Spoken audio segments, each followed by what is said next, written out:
ప్రియుడి మోజులో పడి పెళ్లైన నెల రోజులకే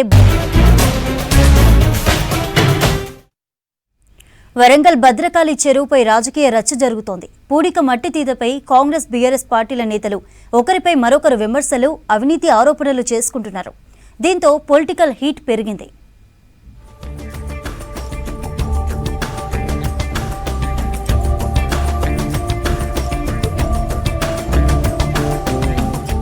వరంగల్ భద్రకాళి చెరువులో నీటి నిల్వ పెంచడం కోసం పూడిక మట్టి తీత పనులు చేపట్టింది ప్రభుత్వం.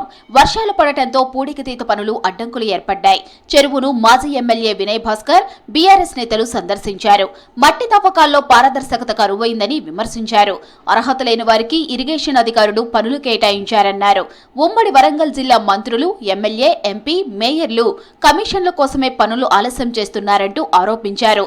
భద్రకాళి చెరువు నీటిని నవంబర్లో తూముల ద్వారా వదిలిపెట్టి మార్చి వరకు టెండర్లు ఎందుకు పిలవలేదని ప్రశ్నించారు వినయ్ భాస్కర్. భద్రకాళి చెరువులో కూడా పూడికతీత పేరుతోని, సుందరీకరణ పేరుతోని అవినీతికి తెరలేపారు. నవంబర్ 7న ఇక్కడ ఉన్నటువంటి భద్రకాళి చెరువులో ఉన్నటువంటి నీళ్ళన్నీ కూడా మొత్తం విడుదల చేసిండ్రు. చెరువు అంతా కూడా ఎండిపోయింది. ఆ సందర్భంలోనే ఇక్కడ మత్స్యకారుల సొసైటీ ఉన్నది. సుమారు 800 సభ్యత్వం ఉన్నది.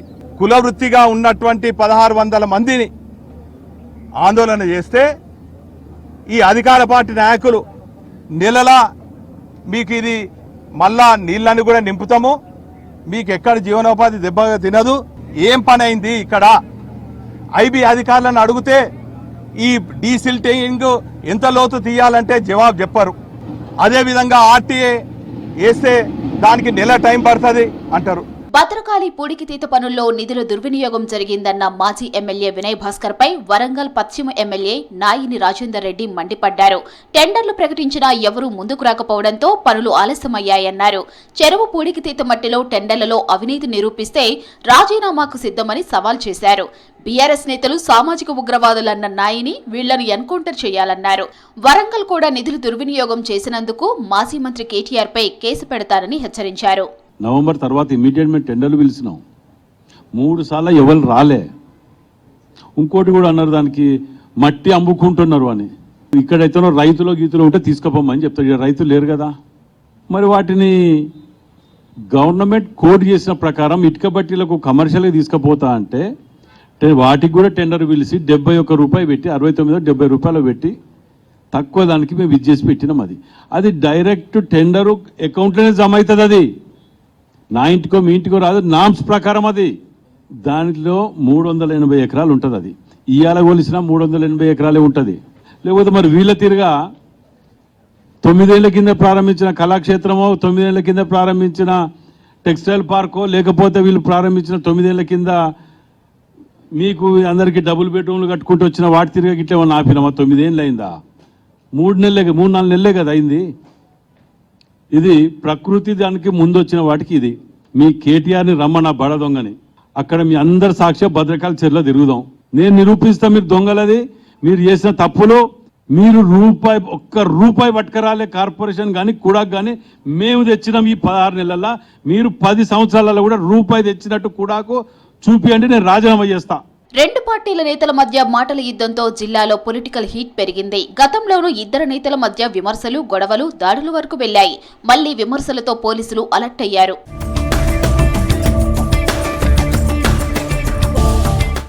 వికారాబాద్ జిల్లా కలెక్టర్ ఆఫీస్ ఆవరణలో వన్ మెడి హబ్ ఆధ్వర్యంలో ఉచిత మెడికల్ క్యాంప్ నిర్వహించారు.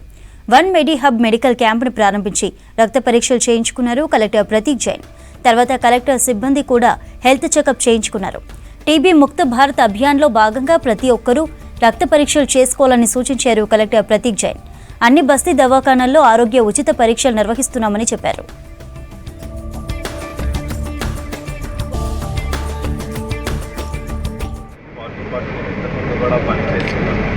సో వారు ఒక కొత్త ఐడియా తీసుకొని వచ్చారు హెల్త్ డయాగ్నోస్టిక్స్ పైన. సో వారు ఒక బండి పెట్టుకున్నారు. సో మొదటి మన జిల్లాలో కలెక్టర్లో పెట్టడం జరిగింది. ఈరోజు కూడా ప్రజావాణి చాలామంది పెటిషనర్స్ వస్తారు, మన స్టాఫ్ అంటారు. చుట్టూ ఈ మండలాలకు సంబంధి కాకుండా మన మున్సిపాలిటీ స్టాఫ్ కూడా ఇన్ఫార్మ్ చేయడం జరిగింది, మన కలెక్టరేట్ స్టాఫ్ కూడా ఇన్ఫార్మ్ చేయడం జరిగింది. ఆదిలాబాద్ జిల్లా కేంద్రంలో రేషన్ బియ్యంతో అక్రమ దందా చేస్తున్నారు కొందరు వ్యక్తులు. పేదల బియ్యాన్ని బ్రాండెడ్ సంచుల్లోకి మార్చి అమ్ముకుంటున్నారు. దుకాణాల్లో బ్రాండెడ్ బియ్యంగా ఎక్కువ ధరకు అమ్ముతున్నారు. రేషన్ బియ్యాన్ని బ్రాండెడ్ బియ్యంగా మార్చుతున్న స్థావరాలపై టాస్క్ ఫోర్స్ పోలీసులు దాడులు చేసి 400 బస్తాలను సీజ్ చేశారు. అక్రమార్కులపై కేసులు నమోదు చేశారు పోలీసులు. దీనికి మరింత సమాచారం అంజయ్య అందిస్తారు.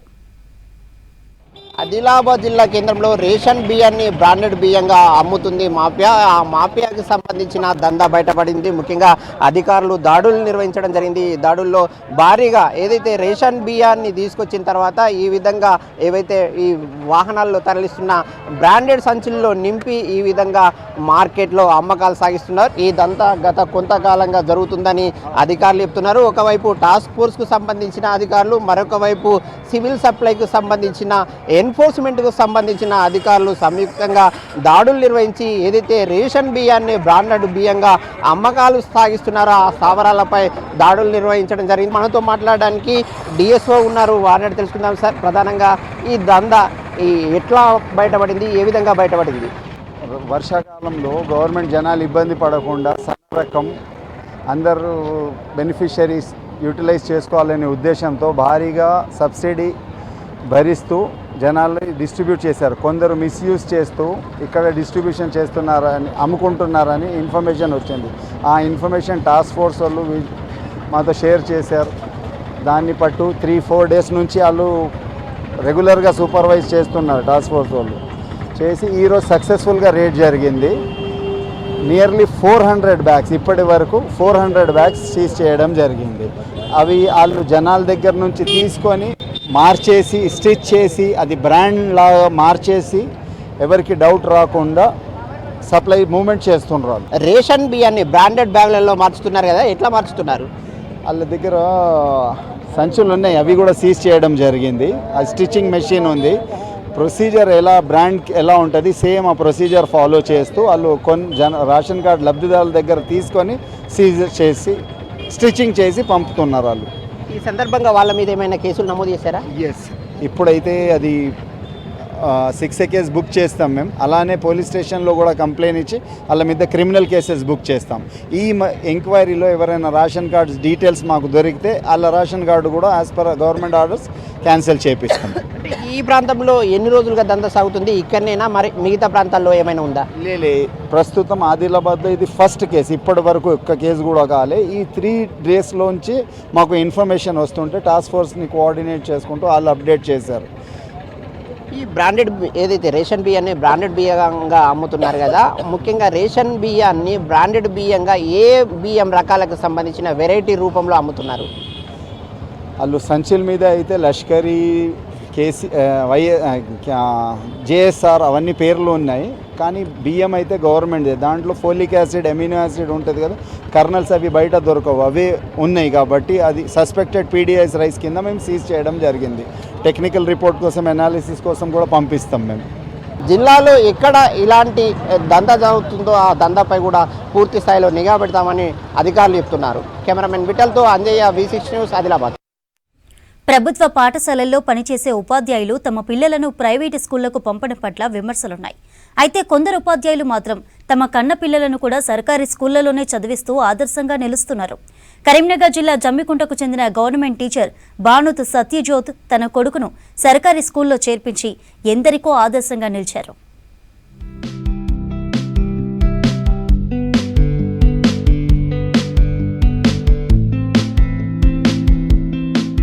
కరీంనగర్ జిల్లా జమ్మికుంటకు చెందిన బానోత్ సత్యజ్యోత్ ప్రభుత్వ టీచర్. ప్రస్తుతం జయశంకర్ భూపాలపల్లి జిల్లా మొగుళ్లపల్లి మండలం పర్లపల్లి జెడ్పీ హై స్కూల్లో హిందీ స్కూల్ అసిస్టెంట్ గా పనిచేస్తున్నారు. సత్యజ్యోత్ సునీత దంపతులకు ఏకైక కుమారుడు సుశాంత్ నాయక్ ప్రస్తుతం 9వ తరగతి చదువుతున్నాడు. అయితే అందరూ ప్రభుత్వ టీచర్లు తమ పిల్లలను ప్రైవేట్ కాన్వెంట్లకు, కార్పొరేట్ స్కూళ్లకు పంపిస్తుంటే సత్యజ్యోత్ మాత్రం తన కొడుకును జమ్మికుంటలోని గవర్నమెంట్ జిల్లా పరిషత్ హై స్కూల్లో చేర్పించాడు. పిల్లలను ప్రభుత్వ బడిలో చేర్పించాలని కోరే ముందు తాము కూడా ఆచరించాలన్న ఆశయంతో ఈ నిర్ణయం తీసుకున్నాడు. ప్రైవేటు స్కూళ్లకు ఏమాత్రం తీసిపోకుండా అంతకంటే ఎక్కువ క్వాలిఫైడ్ టీచర్లతో బోధన చేస్తున్న గవర్నమెంట్ స్కూల్స్ బెటర్ అని చెబుతున్నాడు ఆయన. మా అబ్బాయి 9వ తరగతి చదువుతున్నాడు ప్రస్తుతము. నేను ఇక్కడ జెడ్పీహెచ్ఎస్ బాయ్స్ జమ్మికుంటలో నేను జాయిన్ చేశాను. ఎందుకంటే ప్రభుత్వ స్కూళ్ళు అనేవి చాలా గొప్పవి. ఎందుకంటే నేను కూడా ప్రభుత్వ స్కూల్లోనే చదువుకొని నేను ఈరోజు ప్రభుత్వ టీచర్గా పనిచేస్తున్నాను. ఈరోజు ప్రభుత్వ స్కూళ్ళల్లో IFP అని, OER అని చాలా రకాల సౌకర్యాలు ఉన్నాయి. ఉచిత విద్య, దుస్తులు, మధ్యాహ్న భోజనం, ఉదయం రాగి జావతో పాటు డిజిటల్ విద్యను కూడా సర్కారీ స్కూల్ అందిస్తున్నప్పుడు వేలాది రూపాయలు ఖర్చు చేసి ప్రైవేటు స్కూళ్లకు ఎందుకు పంపించాలని అడుగుతున్నారు సత్యజ్యోత్. తాను తన భార్య కూడా ప్రభుత్వ స్కూళ్లలోనే చదువుకున్నామని, తాను గవర్నమెంట్ టీచర్గా ఎదిగానంటే అక్కడ అందిన విద్యనే కారణమని చెప్తున్నారు. సత్యజ్యోత్ భార్య సునీత కూడా తమ కొడుకును సర్కారు స్కూల్కు పంపించడం గర్వంగా ఉందని చెప్తున్నారు. మా అబ్బాయి సుశాంత్ గవర్నమెంట్ స్కూల్లో పంపిస్తున్నాం. 9వ తరగతి గవర్నమెంట్ స్కూల్లోనే చదువుకున్నాను. మా సార్ నేను కూడా గవర్నమెంట్ స్కూల్లోనే చదివిన. మా అబ్బాయికి కూడా అందులో చదివించాలని మా కోరిక. మేము హ్యాపీగానే ఉన్నాం, ఎందుకంటే NCC ఉంది, అందులో అన్నీ ఉన్నాయి కాబట్టి. ప్రైవేట్ స్కూల్లో ఎట్లా చెప్తున్నారో గవర్నమెంట్ స్కూల్లో కూడా అలాగనే చెప్తున్నారు. అందుకోసం మేము హ్యాపీగానే పంపిస్తాము. స్కూల్కు సెలవు పెట్టిన సత్యజ్యోత్ తన కొడుకుతో కలిసి జమ్మికుంట ప్రభుత్వ పాఠశాలకు వచ్చారు. ఆ పాఠశాల ఉపాధ్యాయులు సత్యజ్యోత్ను అభినందించారు. గవర్నమెంట్ స్కూళ్లను ప్రోత్సహించేందుకు ఓ టీచర్గా ముందడుగు వేయడం పట్ల జమ్మికుంట స్కూల్ టీచర్లు హర్షం వ్యక్తం చేశారు. ప్రభుత్వ ఉపాధ్యాయులు సత్యజ్యోతి గారు వారి కుమారుణ్ణి 9వ తరగతిలో ZPHS బయో జమ్మికుంట బాలుర పాఠశాలలో జాయిన్ చేసినందుకు మేము అతనికి స్వాగతం సుస్వాగతం పలుకుతున్నాం. ఒక ప్రభుత్వ ఉపాధ్యాయుడు తనకు ఆర్థికంగా బలోపేతంగా ఉన్నా కూడా కార్పొరేట్ వ్యవస్థలో వేయగలిగేటువంటి చదివించగలిగే సత్తా ఉన్నా కూడా ప్రభుత్వ పాఠశాలలో జాయిన్ చేసి ఈ ప్రభుత్వ పాఠశాలను బలోపేతం చేయాలనేటువంటి సదుద్దేశము తనకున్నందుకు నిజంగా కూడా మా పాఠశాల తరఫున అభినందనలు, కృతజ్ఞతలు సార్కు తెలియజేస్తున్నాం. జమ్మికుంట హై స్కూల్ను ఏ కార్పొరేట్ పాఠశాలకు తీసిపోనంత అందంగా ముస్తాబు చేశారు. విశాలమైన ప్లే గ్రౌండ్తో పాటు మంచి పరిసరాలు చాలా ఆహ్లాదంగా ఉన్నాయి. ఇలాంటి స్కూల్లో చదువుతున్నందుకు తనకెంతో సంతోషంగా ఉందని బాలుడు సుశాంత్ నాయక్ చెప్తున్నాడు. నేను ఇంతకుముందు చదివిన స్కూళ్ళల్లో మాకు ఇట్లా టీవీస్ ఇవి ఏం సౌకర్యాలు లేవు. అంటే నేను ఇక్కడికి వచ్చినాక గవర్నమెంట్ స్కూల్లో చాలా సౌకర్యాలు ఉన్నాయి. గేమ్స్ కూడా చాలా బాగా ఆడిపిస్తున్నారు. NCC కూడా ఉన్నది. సార్ కూడా నన్ను చేర్పించాడు. ప్రైవేట్ స్కూల్ కన్నా ఈ స్కూల్లో నాకు చాలా హ్యాపీగా ఉన్నది. సర్కారీ టీచర్ సత్యజ్యోత్ నిర్ణయం ఒక ఉద్యమంలా మారింది. ఆయనను స్ఫూర్తిగా తీసుకొని మిగతా టీచర్లతో పాటు ఇతర ప్రభుత్వ ఉద్యోగులు, రాజకీయ నేతలు కూడా తమ పిల్లలను ప్రభుత్వ స్కూళ్లలో చేర్పించేలా ఒత్తిడి పెంచుతోంది. ఇతర తల్లిదండ్రులు కూడా ప్రభుత్వ పాఠశాలలపై నమ్మకం పెరిగేలా ప్రేరేపిస్తోంది.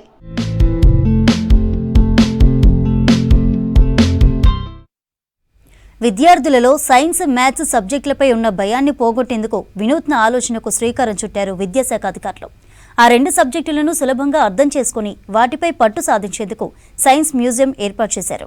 సింగరేణి సంస్థ CSR నిధులతో మొట్టమొదటిసారిగా మెదక్ జిల్లా శివంపేట జిల్లా పరిషత్ ఉన్నత పాఠశాలలో ఈ సైన్స్ మ్యూజియం ఏర్పాటు చేశారు అధికారులు.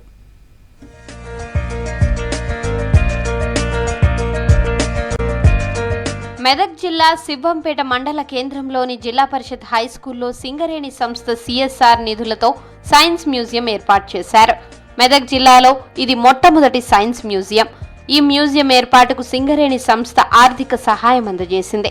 మ్యూజియం నిర్మాణానికి 70 లక్షలతో ప్రత్యేకంగా విశాలమైన హాల్తో కూడిన బిల్డింగ్ను నిర్మించారు. 30 లక్షల వ్యయంతో సైన్స్ విభాగంకు సంబంధించిన వస్తువులను కొనుగోలు చేసి మ్యూజియంలో ఏర్పాటు చేశారు. ఇక్కడ సైన్స్ మ్యూజియంలో సైన్స్, మ్యాథ్స్, ఫిజిక్స్, సోషల్ వీటన్నిటికి సంబంధించిన విషయాలన్నింటి గురించి అవగాహన కల్పించడానికి ఇట్లా ప్రాక్టికల్గా మెషిన్స్లో వీటిని పెట్టడం ద్వారా పిల్లలకు ఈజీగా అర్థమవుతుంది. కాబట్టి డిస్ట్రిక్ట్లో ఉన్న అన్ని పాఠశాల పిల్లలందరూ కూడా ఇక్కడికి వచ్చి ప్రాక్టికల్గా వాళ్ళు చూసి అన్ని విషయాలు సులువుగా నేర్చుకోవచ్చు. వీటి వల్ల మాకు ఎన్నో ఉపయోగాలు వస్తున్నాయి. దానివల్ల మేము రేపు భవిష్యత్తులో ఒక శాస్త్రవేత్త కావాలని మాకు ఇప్పుడు కలిగింది. మరియు ఇంకా ఇక్కడ ప్రైవేట్ స్కూల్లో కన్నా ఇక్కడ గవర్నమెంట్ స్కూల్లో ప్రభుత్వం ఇక్కడ ఏర్పాటు చేయడం మాకు చాలా సంతోషకరమైన విషయం. ఇంకా మాకు సైన్స్ మీద చాలా ఇంట్రెస్ట్ పెరిగింది ఇవి చూసిన తర్వాత. విద్యార్థులు జీవ, భౌతిక, రసాయన, గణిత శాస్త్రాలపై స్టూడెంట్స్కు ప్రత్యక్ష అవగాహన కల్పించేందుకు, సులభంగా అర్థం చేసుకుని సైన్స్ సబ్జెక్టులపై పట్టు సాధించేందుకు వీలుగా సైన్స్ మ్యూజియాన్ని తీర్చిదిద్దారు. జీవశాస్త్రం, భౌతిక, రసాయన, గణిత శాస్త్రాలపై అవగాహన కల్పించే విధంగా మ్యూజియంలో పలు ఎగ్జిబిట్లను ఉంచారు. ఈ మ్యూజియంలో సైన్స్కి సంబంధించిన ఐటమ్స్ కానీ మ్యాథ్స్కి సంబంధించిన ఐటమ్స్, సోషల్ ఐటమ్స్ అన్ని 3D మోడల్స్ ఉండడం వల్ల పిల్లలు అనుభవం ద్వారా నేర్చుకున్న విద్య జీవితాంతం ఉండిపోతుంది. సో అనుభవం ద్వారా చాలా బాగా నేర్చుకుంటున్నారు. ఈ అవకాశాన్ని మా పాఠశాలకు మాకు ఇచ్చినందుకు ప్రభుత్వానికి మరియు CSR సంస్థ వారికి చాలా చాలా కృతజ్ఞతలు. 10th క్లాస్లో ఉన్న లెసన్స్ కావచ్చు, డైనమో నుంచి ఎలక్ట్రిసిటీ ఎలా జనరేట్ అవుతుంది అన్న విషయాలు కావచ్చు, తర్వాత కొన్ని బయాలజికల్ సైన్స్ మోడల్స్, సోషల్కి సంబంధించినవి, మ్యాథ్స్కి సంబంధించినవి పరిపూర్ణంగా ఈ మ్యూజియంలో ఏర్పాటు చేయడం వల్ల పిల్లలందరికీ దాంట్లో సైన్స్ మీద కానీ మ్యాథ్స్ మీద కానీ ఒక శాస్త్రీయ దృక్పథంతో ఆలోచించే అవగాహన చేసుకునే కెపాసిటీ అనేది పెరుగుతుంది. మరి ఇంత మంచి హంగులతోటి మాకు ఈ శివంపేట పాఠశాలలో నిర్మించడం అనేది చాలా సంతోషం. ఎవ్రీ సాటర్డే మరి ఎవరైనా సరే జిల్లాలో ఉన్నటువంటి పాఠశాలందరూ కూడా ఇటువంటి అవకాశాన్ని మా యొక్క సైన్స్ మ్యూజియాన్ని ఉపయోగించుకోవాల్సిందిగా కోరుతూ, మానవుని జీర్ణ వ్యవస్థ, అస్థిపంజరం, వివిధ శాస్త్రవేత్తల పరిశోధనలు, జీవిత చరిత్రలు, రంగు నీడలు తేలియాడే బంతి, అనంతమైన బావి, లోలకాకృతులు, వివిధ రకాల కంపనాలు, అవి సృష్టించే ధ్వని, గురుత్వాకర్షణ చలనచిత్ర దర్శిని, కర్ర యొక్క విన్యాసం, డైనమో, బ్లాక్ హోల్, పైకాన్ సిద్ధాంతాన్ని వివరించే పలకలు, సంభావ్యతను తెలియజేసే పరికరం తదితర సైన్స్ ఎక్విప్మెంట్ ఏర్పాటు చేశారు.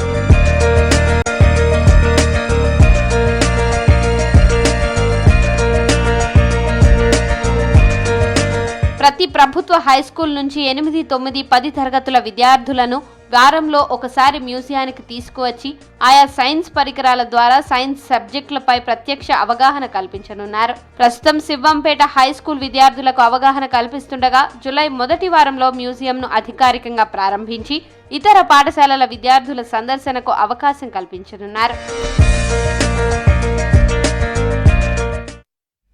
15 ఆగస్టుకు చీరల పంపిణీకి రాష్ట్ర సర్కార్ కసరత్తు చేస్తోంది. రాజన్న సిరిసిల్ల జిల్లాలో 5,000 సంచాలపై ఇప్పటి వరకు 50 లక్షల మీటర్ల క్లాత్ తయారీ అయినట్లు తెలిపింది. మరో 10,000 మగ్గాలపై తయారీకి ఆఫీసర్లు చర్యలు తీసుకుంటున్నామన్నారు. ఇందిరా మహిళా శక్తి పథకం కింద మహిళలందరికీ నాణ్యమైన చీరలు అందిస్తామని తెలిపారు అధికారులు. రాష్ట్రంలో మహిళా సంఘాలకు చీరలు ఇవ్వనుంది ప్రభుత్వం. ఇందిరా మహిళా శక్తి పథకం కింద మహిళా సంఘాలకు అందించే చీరల తయారీ ఊపందుకుంది. సిరిసిల్లలోని నేతన్నల సాంచాలపై రాత్రి పగలు 2 షిఫ్ట్లలో రోజుకు 2.75 లక్షల మీటర్ల క్లాత్ ఉత్పత్తి చేస్తూ ఉండగా నెలకు 71.50 లక్షల మీటర్లు తయారవుతుంది. గత ఫిబ్రవరిలో ప్రభుత్వం 4.24 కోట్ల మీటర్ల క్లాత్ తయారీకి ఆర్డర్లు ఇచ్చింది. అయితే కార్మికుల కూలీ రేటు ఖరారు కాకపోవడంతో 2 నెలలు ఉత్పత్తి చేపట్టలేదు. గత మేలో కన్ఫర్మ్ చేయడంతో జూన్ నుంచి చీరల తయారీ మొదలుపెట్టారు.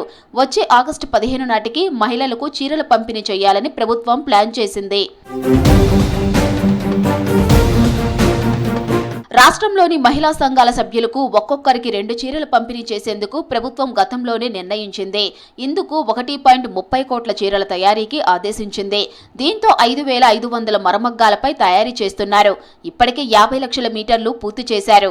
వచ్చే వారం రోజుల్లో మరో 10,000 సాంచాలపై తయారీ ప్రారంభిస్తామని ఆఫీసర్లు చెప్తున్నారు. మొత్తంగా 15,000కు పైగా సాంచాలపై తయారు చేపడితే గడువులోగా కంప్లీట్ అవుతుందని అంచనా వేశారు. రాష్ట్రంలో కాంగ్రెస్ ప్రభుత్వం వచ్చాక సిరిసిల్ల నేతన్నల చిరకాల స్వప్నమైన యాన్ బ్యాంకును సర్కార్ మంజూరు చేసింది. దీన్ని వేములవాడలో 50 కోట్లతో ఏర్పాటు చేసింది.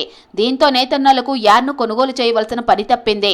ప్రభుత్వమే సరఫరా చేయడంతో ఉత్పత్తి ఈజీ అయ్యింది. గతంలో బతుకమ్మ చీరలకు వస్త్ర ఉత్పత్తిదారులే యాన్ను కొని కార్మికులకు ఇచ్చేవారు. ప్రస్తుతం పరిస్థితి మారింది.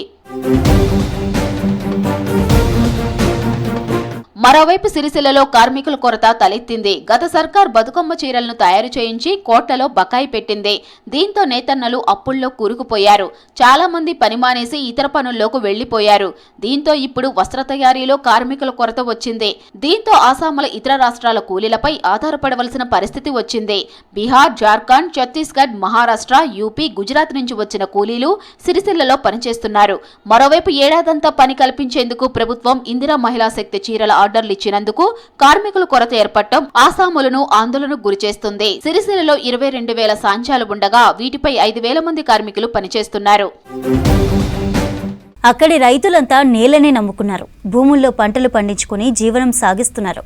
పంటలు పండే భూముల్లోంచి గ్రీన్ ఫీల్డ్ హైవే రహదారికి భూములు ఇవ్వాలని అంటుంది కేంద్ర ప్రభుత్వం. పూర్తి స్థాయిలో పరిహారం ఇవ్వకుండానే అధికారులు ట్రెంచ్ వర్క్స్ మొదలుపెట్టారు. పనులెలా చేస్తారంటూ అధికారులను నిలదీస్తున్నారు రైతులు. హన్మకొండలోని గ్రీన్ ఫీల్డ్ హైవేపై V6 special story.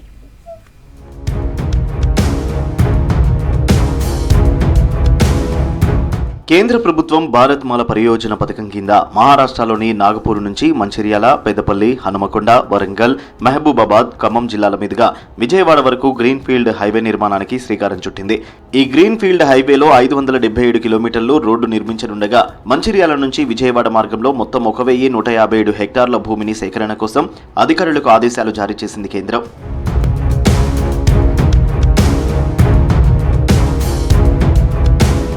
Green field highway నిర్మాణానికి రైతుల నుండి భూసేకరణ కోసం జిల్లా అధికార యంత్రాంగం హనుమకొండ జిల్లాలోని పరకాల మండలం, లక్ష్మీపురం నుంచి ఆత్మకూరు మండలం, పెద్దాపూర్ వరకు 28 కిలోమీటర్ల మేర రోడ్డును నిర్మిస్తుంది. ఇందుకు 1195 మంది రైతుల నుంచి 349.2 ఎకరాల భూమిని సేకరించాల్సి ఉండగా దాదాపు 912 మంది రైతుల నుంచి 275 ఎకరాలు సేకరించారు అధికారులు. వారికి ఆర్బిట్రేషన్ ద్వారా 49,57,00,000 పరిహారం చెల్లించారు.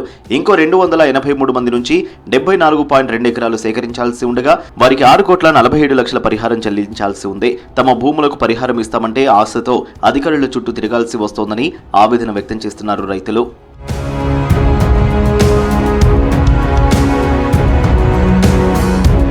గ్రీన్ ఫీల్డ్ హైవే నిర్మాణంలో హన్మకొండ, వరంగల్ జిల్లాల్లో భూములు కోల్పోతున్న రైతులు బహిరంగ మార్కెట్ వాల్యూ ప్రకారం తమకు ఎకరానికి 2 కోట్ల పరిహారం కింద చెల్లించాలని డిమాండ్ చేస్తున్నారు. లేకపోతే తమ భూముల్లోనికి రానివ్వమని అధికారులను, పోలీసులను అడ్డుకుని తీరుతామని అంటున్నారు రైతులు. రైతులను దౌర్జన్యంగా బెదిరించడం కానీ, ఇండివిజువల్గా విడదీసినట్టుగా తర్వాత పోలీసు బలగాలతోటి అందరినీ తీసుకొస్తున్నారు. మేమేం ఉగ్రవాదులం కాదు, రైతులము. మేము పండించుకొని బ్రతికే రైతులము. నాది ఇందులో 2.5 ఎకరాలు పోతుంది. సో ఇప్పుడు నా పిల్లలు చిన్నవాళ్ళు, నాకు ఆధారం ఏ విధంగా ఉంటుంది? నేను జీవనాధారం కోల్పోతున్నా కాబట్టి నాకు మీరు ఏ విధంగా ఇస్తారు? నేను కూడా బ్రతకాలి కదా. హైవే నిర్మాణానికి అధికారులు గుర్తించిన భూములు కోట్ల రూపాయల ధర పలుకుతుంటే 2013 భూసేకరణ చట్టం ప్రకారం 40 లక్షల రూపాయలు పరిహారం కింద ఇస్తామని అధికారులు చెబుతున్నారు. దీంతో కొంతమంది రైతులు దాదాపు 4 ఏళ్ల నుంచి అభ్యంతరాలు, ఆందోళనలు చేపడుతున్నామని హెచ్చరిస్తున్నారు. ఎందుకుంటే సార్, నా భూమి నేను అక్కడ వచ్చి అడ్డమంటా. నా భూమి నాకు ఉన్నది కదా. నా 2 బిడ్డలకు ఇచ్చిన, 3 బిడ్డలు నాకు, 2 బిడ్డలకు వచ్చినాయి, 1 బిడ్డ రాలే. ఇప్పుడు మా ఆకులు ఒళ్ళులు అవుతున్నాయి.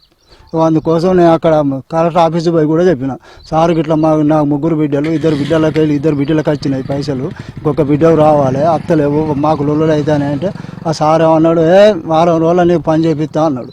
ఇంతవరకు లేదు. గ్రీన్ ఫీల్డ్ హైవే నిర్మాణానికి గుర్తించిన భూములకు బహిరంగ మార్కెట్ వాల్యూలో 50% పరిహారం కూడా ఇవ్వడం లేదు. దామెర మండలం ఊరుగొండ దగ్గర 2 కోట్లు పలుకుతున్న భూమికి 45 లక్షలు ఇస్తామంటున్నారు. మిగతా చోట్ల 25% పరిహారం కూడా ఇవ్వడం లేదు. ప్రభుత్వం బహిరంగ మార్కెట్ రేటు ప్రకారం పరిహారం చెల్లించే వరకు తాము తమ భూముల్లోనికి ఎవరిని రానివ్వమని హెచ్చరిస్తున్నారు. ప్రతి రైతుకు ఆర్థికంగా ఎంత వీలుంటే అంత పునరాలోచించి గవర్నమెంట్ అనేది మార్కెట్ వాల్యూ ప్రకారంగా అదనంగా పరిహారం అనేది చెల్లించాలి. కానీ రైతుల దగ్గర నుంచి బలవంతంగా లాక్కొని కార్పొరేట్ కంపెనీల కోసం, కార్పొరేట్ సమస్యల కోసం ఈ రోడ్డు గ్రీన్ ఫీల్డ్ హైవే ఏర్పాటు చేస్తూ రైతులను ఆర్థికంగా ఇబ్బంది పెట్టడం అయితే గవర్నమెంట్ది సరియైన పద్ధతి కాదు. దయచేసి పునరాలోచించి కొంచెం ఉన్న రైతుల కోసం, రైతుల పక్షాన ఆలోచించి రైతులకు సాయం చేయాలని, రైతులకు నష్టపరిహారం అనేది కొంచెం పునర్పరిశీలించి పెంచాలని మా రైతుల తరఫున మేము విజ్ఞప్తి చేస్తున్నాం. రైతులకు పరిహారం చెల్లించే విషయంలో తాము ఏమీ మాట్లాడలేమంటున్నారు రెవెన్యూ అధికారులు.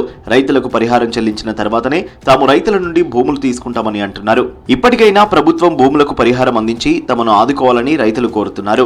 లేకపోతే తమకు జీవనాధారమైన భూములను వదిలిపెట్టుకునేది లేదని తేల్చి చెబుతున్నారు.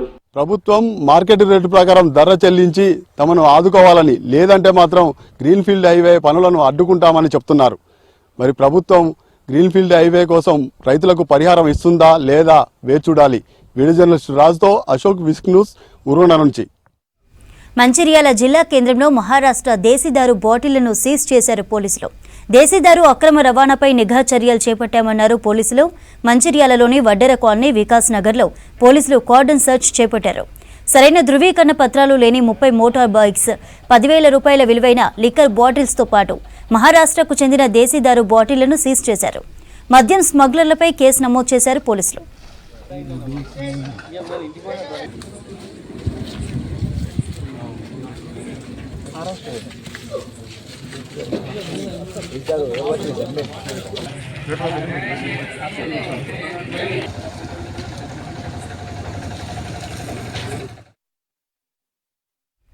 నిర్మల్ జిల్లాలో అవినీతి నిరోధక శాఖ వలలో పంచాయతీ సెక్రటరీ చిక్కాడు.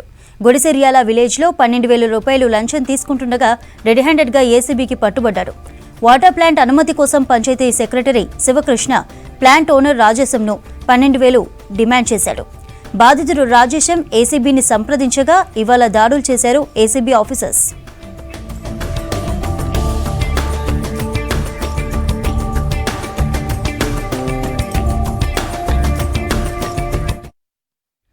డ్రగ్స్ మహమ్మారిని నిర్మూలించేందుకు యువకులు నడుం బిగించాలని పిలుపునిచ్చారు నిర్మల్ జిల్లా ఏఎస్పీ రాజేష్ మీనా. నిర్మల్ జిల్లా కేంద్రంలోని ఎన్టీఆర్ మినీ స్టేడియంలో విద్యార్థులకు మాదక ద్రవ్యాలపై అవగాహన కల్పించారు. ఈ సందర్భంగా విద్యార్థులతో కలిసి మొక్కలు నాటారు. అధిక శాతం యువత మత్తు పదార్థాల అలవాటుతో జీవితాలను నాశనం చేసుకుంటుందన్నారు. డ్రగ్స్ వ్యసనాల నుంచి విముక్తి పొందాలన్నారు. ఎవరైనా మాదక ద్రవ్యాలు తీసుకున్నట్లయితే 1908 అనే టోల్ ఫ్రీ నెంబర్కు సమాచారం ఇవ్వాలన్నారు. సమాచారం తెలిపిన వారి వివరాలను గోప్యంగా ఉంచుతామన్నారు. दिस इज लाइक 15, 16, 18 इयर्स आप लोगों के एज के ये चीज़ हमारा इंश्योर करना है और ये आप लोगों के लिए दिस इज फॉर यू. आप लोग भी सेल्फी पॉइंट्स लेके अवेयरनेस करना है अपने family, mother family, every village. This is for awareness campaign. सब लोगों को जाके बताना है कोई भी ड्रग्स नहीं है, कोई भी ड्रग्स से रिलेटेड कुछ भी होता है तो immediately inform. That's the whole point. And I think CI garu ने आपको बोला है, principal sir has told you about a lot of things. आप लोग अगर कुछ एक्सपीरियंस शेयर करना चाहते हैं तो बेटर है. इस प्लांट ड्राइव आजकल हम प्लांट्स लगा के भी एंटी ड्रग्स के रिगार्डिंग कुछ करना चाहते हैं. That is one of the initiative. बस main important is no drugs and be healthy, no drugs, no nothing. If anything is there directly call to toll free number. और कुछ भी होता है वी ऑलवेज. మహిళల హక్కుల పరిరక్షణే ధ్యేయంగా రాష్ట్ర సర్కార్ నిరంతరం కృషి చేస్తోందన్నారు రాష్ట్ర మహిళా కమిషన్ చైర్పర్సన్ నేరెళ్ల శారద. జిల్లా కలెక్టర్ కార్యాలయంలో అంతర్జాతీయ వితంతువుల దినోత్సవంలో ఆమె పాల్గొన్నారు. తెలంగాణ రాష్ట్రంలో నాగర్ కర్నూలు జిల్లాలోని వితంతు మహిళలు అధికంగా ఉన్నారని చెప్పారు. వితంతు మహిళలకు అన్ని ప్రభుత్వ సంక్షేమ పథకాల్లోనూ 5% రిజర్వేషన్ కల్పించాలని రాష్ట్ర ప్రభుత్వానికి ప్రతిపాదనలు అందజేస్తామన్నారు. కార్యక్రమంలో కలెక్టర్ బదావత్ సంతోష్, ఉన్నత అధికారులు, జిల్లాలోని వితంతువులు పాల్గొన్నారు. కంప్లీట్ స్టేట్లో ఎక్కువ మంది ఉన్నటువంటి జిల్లా ఏదైనా ఉంది వితంతువులు అంటే నాగర్ కర్నూలు అని తెలిసి ఆశ్చర్యపోవడంతో పాటుగా సరే ఒక మారుమూల ప్రాంతానికి వెళ్ళి వాళ్ళందరికీ ధైర్యాన్ని కూడా ఇచ్చిన వాళ్ళము అవుతామని చెప్పి మీ జిల్లాని ఎంచుకొని ఈరోజు మీ మధ్యలోకి రావడం జరిగింది. అవసరం ఉన్నది. 18 సంవత్సరాల అమ్మాయి కానివ్వండి, 25 సంవత్సరాల అమ్మాయి కానివ్వండి, 40, 50 సంవత్సరాల ఆవిడ కానివ్వండి, ఒకవేళ నిజంగా తనకు పిల్లలను పోషించడానికి లేదా తన జీవితంకి ఒక తోడు ఉండాలి, ఒక జీవిత భాగస్వామి ఉండాలి అంటే ఒకవేళ నిజంగా పెద్ద మనసుతో ముందుకు వచ్చి ఎవరైనా ఆదరిస్తాను అంటే ఆ ఆదరణ కోసము అందరం తోడు ఉండి వెన్నంటే ఉండి ఎస్ నువ్వు ఆ కొత్త జీవితంలోకి వెళ్ళు, నేనున్నాం నీకోసం అని నిలబడే బాధ్యత సోదరి మనందరూ తీసుకోవాల్సినటువంటి అవసరం ఉన్నది. ఆడపిల్లలు మనం చదివించుకోవాలి, మన ఆడపిల్లలు వాళ్ళ సొంతంగా వాళ్ళు నిలబడాలి. రేపు ఎటువంటి పరిస్థితి వచ్చినా, ఇదే కాదు ఇంకా ఎటువంటి వేరే ఇబ్బందుల పరిస్థితి వచ్చినా తను అక్కడి నుంచి ఎట్లా బయటపడాలనే ఒక మానసిక స్థైర్యాన్ని మనం అందరూ వాళ్ళలో పెంపొందించాలి. కానీ వాళ్ళందరూ కూడా చదువుకునేటట్టు, లేకపోతే వాళ్ళ కాళ్ళ మీద వాళ్ళు నిలబడేటట్టు మనం ఫస్ట్ నుంచే, చిన్నప్పటి నుంచే, ఇప్పుడు మీ అందరికీ కూడా ఆడపిల్లలు ఉంటారు కాబట్టి నేను మరీ చెప్తున్నాను. సో మనకి ఇటువంటి సమస్యలు వచ్చినప్పుడు ఖచ్చితంగా మనం సకాలంలో అందిన రైతు భరోసా అన్నదాతల్లో సంతోషాన్ని నింపింది. రాష్ట్ర ప్రభుత్వం గత వారం రోజుల వ్యవధిలో 9,000 కోట్ల నగదును రైతుల ఖాతాల్లో జమ చేసింది. దీంతో కరీంనగర్ జిల్లా వ్యాప్తంగా రైతులు ఘనంగా సంబరాలు జరుపుకుంటున్నారు. చొప్పదండి నియోజకవర్గం గంగాధార మండల కేంద్రంలో వందలాదిగా వచ్చిన రైతులతో కలిసి స్థానిక ఎమ్మెల్యే మేడిపల్లి సత్యం సంబరాలు నిర్వహించారు. పటాకులు కాల్చి స్వీట్లు పంచుకున్నారు. సీఎం రేవంత్ ఫోటోకు పాలాభిషేకం చేశారు. ఈ వేడుకలకు సంబంధించి ఎమ్మెల్యే మేడిపల్లి సత్యం, రైతులతో వెంకటేష్ మరిన్ని వివరాలు అందిస్తారు. రాష్ట్ర ప్రభుత్వం రైతులకు రైతు భరోసా కింద నిధులు విడుదల చేయడంతో ఈరోజు రాష్ట్ర వ్యాప్తంగా కూడా సంబరాలు జరుగుతున్నాయి. ప్రజెంట్ మనం గంగాధార మండల కేంద్రంలో ఉన్నాం. చొప్పదండి నియోజకవర్గానికి చెందిన అనేక మంది రైతులు ఈ సంబరాల్లో పాల్గొంటూ ఉన్నారు. స్థానిక చొప్పదండి ఎమ్మెల్యే మేడిపల్లి సత్యం కూడా మనతో పడినారు. ఎమ్మెల్యే గారు, ముఖ్యంగా రైతు భరోసా మీరు విడుదల చేసిన తర్వాత రైతుల ముఖాల్లో మీకు ఎట్లాంటి సంతోషం కనిపిస్తుంది? దేశ చరిత్రలో ఏ ప్రభుత్వం ఏ ముఖ్యమంత్రి చేయని విధంగా తెలంగాణ ప్రజాప్రభుత్వం గౌరవ ముఖ్యమంత్రి రేవంత్ రెడ్డి గారి నేతృత్వంలో మేము అధికారంలోకి వచ్చి కేవలం సంవత్సరంన్నర వ్యవధిలోనే రైతన్నలకు రుణమాఫీ చేసినాం. ఈ రాష్ట్రంలో ఉన్న 25 లక్షల మంది రైతులకు 20,000 కోట్లకు పైగా రుణమాఫీ చేసిన ఘనత మన రేవంత్ రెడ్డి సర్కార్ది. అంతేకాదు కేవలం 9 రోజుల వ్యవధిలో 9,000 కోట్ల రైతు భరోసా ఇచ్చి ఇలా రైతుల కళ్ళల్లో ఆనందం చూస్తున్నది కాంగ్రెస్ పార్టీ ప్రభుత్వం. ఇంకా ముందు ముందు రైతుల కోసం అనేక సంక్షేమ పథకాలను రేవంత్ రెడ్డి గారి నేతృత్వంలో ఈ రాష్ట్రంలో ప్రవేశపెట్టబోతున్నాం. ఆనాడు దేశంలో చరణ్ సింగ్ గారు రైతుల గురించి ఆలోచించి ఛాంపియన్ ఆఫ్ ఇండియన్ ఫార్మర్స్గా ఏ విధంగా అయితే చరణ్ సింగ్ గారు ఉన్నారో, ఇలా తెలంగాణ రైతాంగం కోసం, తెలంగాణ రైతుల కోసం, తెలంగాణ రైతుల కళ్ళల్లో ఆనందం కోసం మన రేవంత్ రెడ్డి గారు ఛాంపియన్ ఆఫ్ తెలంగాణ ఫార్మర్స్గా రైతుల గుండెల్లో చిరస్థాయిగా నిలిచిపోబోతున్నాడు. ముఖ్యంగా పంట పెట్టుబడి ఎప్పుడైతే అవసరమో, ఎప్పుడైతే ఆకలి అవుతుందో, ఆకలి అయినప్పుడే అన్నం పెట్టినలాగా ఇప్పుడు రైతు భరోసా ఇచ్చారు. మిగతా రోజుల్లో కూడా ఈ కార్యక్రమం ఎట్లా చేయబోతున్నారు? ప్రతి పంటకి రైతు భరోసా కార్యక్రమాన్ని అమలు చేయబోతున్నాం. కొంతమంది బీఆర్ఎస్ నాయకులు మా ప్రభుత్వం మీద దుష్ప్రచారం చేస్తున్నారు. వాళ్లకు 10 సంవత్సరాలు అధికారం ఇచ్చినా, 10 సంవత్సరాలు అవకాశం ఇచ్చినా కనీసం ₹1,00,000 కూడా చేయలేనటువంటి దద్దమ్మ సర్కార్ ఇలా మా ప్రభుత్వం వచ్చిన 6 నెలల లోపనే 20,000 కోట్ల రుణమాఫీ చేసినాం. ఇలా రైతుల పట్ల నిజమైన చిత్తశుద్ధి మాకుంది. రైతుల పట్ల వాళ్ళకు మొసలి కన్నీరు గారుస్తుండ్రు. ఇలా ఎవరు రైతులకు మేలు చేసిండ్రు, ఎవరు రైతులకు కీడు చేసిండ్రో తెలంగాణ రాష్ట్ర రైతాంగానికి తెలుసు. రేపు వచ్చే మీరు చూసిండ్రు, మొన్న జరిగిన శాసనసభ ఎన్నికల్లో వాళ్ళని ప్రతిపక్ష పాత్రకు పరిమితం చేసిండ్రు. వెంటనే వచ్చిన పార్లమెంట్ ఎన్నికలకు వాళ్ళకు గుండు సున్నా ఇచ్చిండ్రు. అయినా కూడా వాళ్ళ ప్రవర్తన మారలేదు. వాళ్ళ ప్రవర్తనలో ఏమాత్రం కూడా కించిత్ కూడా మార్పు లేదు. వచ్చే భవిష్యత్తులో ఆ పార్టీని పూర్తిగా ఈ రైతుల బొంద పెడతారని చెప్పి మీకు చెప్తున్నాను. నేను రైతు భరోసా వచ్చిన రైతులను పలకరించినప్పుడు వాళ్ళ నుంచి ఎట్లాంటి రెస్పాన్స్ వస్తుంది? ఇలా గతంలో ఎన్నడూ లేని విధంగా ఇలా పంట వేసుకునే సమయంలో మేము రైతు భరోసా ఇచ్చినాం. ముందు కూడా ప్రతి పంట కంటే ముందే రైతు భరోసా ఇచ్చి రైతులకు అండగా ఉంటాం, రైతుకు అండగా నిలుస్తాం మేము. అదేవిధంగా చాలా మంది రైతులు కూడా మనతో పడినారు, వాళ్ళు కూడా మాట్లాడిద్దాం. ఎన్ని ఎకరాలు ఉందా నీకు భూమి? నాకు 2 ఎకరాలు ఉన్నాయి. 2 ఎకరాలు పడ్డదా రైతు భరోసా? పడ్డదా? ఏం చేసినావు మరి ఆ పైసలతోటి?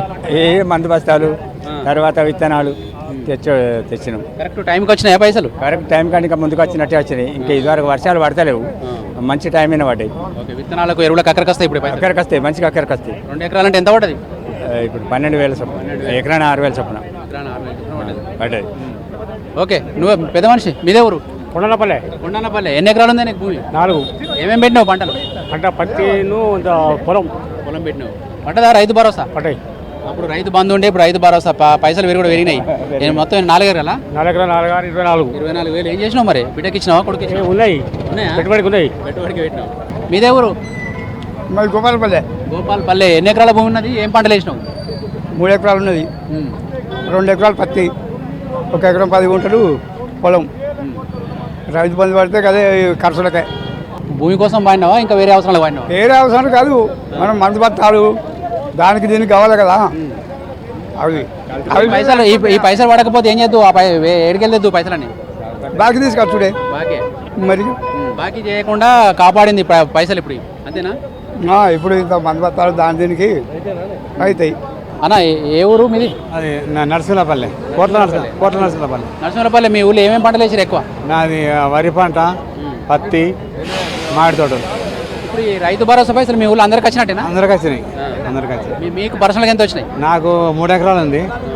3 ఎకరాలకు 18,000 వచ్చినాయి. ఈ 18,000ను దేనికోసం వాడుతున్నారు? మంద బస్తాలు, లాగోడి, కాబట్టి మంద బస్తాలు అవే. ఓకే, ఒకవేళ ఈ పైసలు పడకుండా ఉంటే ఈ లాగోడి పైసలు ఎడికెళ్ళేద్దరు? బాకీ చేసుకోండి. బాకీ అంటే ఏం మిగిలే మీ దగ్గర? మిగిలితే ఆడ చేస్తే, వరి పంట చేస్తే మనకు సగం అంటే సగం ఇటేనా, దున్నుడు బీటుడు అన్ని మాకు సగం వస్తాయి, సగం పోతాయి. అంటే అనుకున్నారా మరి టైంకు? మేము అనుకోలే. సూపర్, సంతోషం. రైతులంతా కూడా ఇప్పుడు సకాలంలో వచ్చిన పైసలతోటి పంటకు కావాల్సిన ఎరువులు, విత్తనాలు కొనుక్కుంటున్నాం. తర్వాత ఇవి కనుక పడకపోయి ఉంటే అప్పులు చేసేవాళ్ళని చెప్పి రైతులు చెప్తా ఉన్నారు. ఓవరాల్గా అందరిలోనూ సంతోషం అయితే వ్యక్తమవుతుంది. కెమెరామ్యాన్ కవికుమార్తో వెంకటేష్, V6 న్యూస్, గంగాధర నుంచి. ఇవి బులెటిన్ అప్డేట్.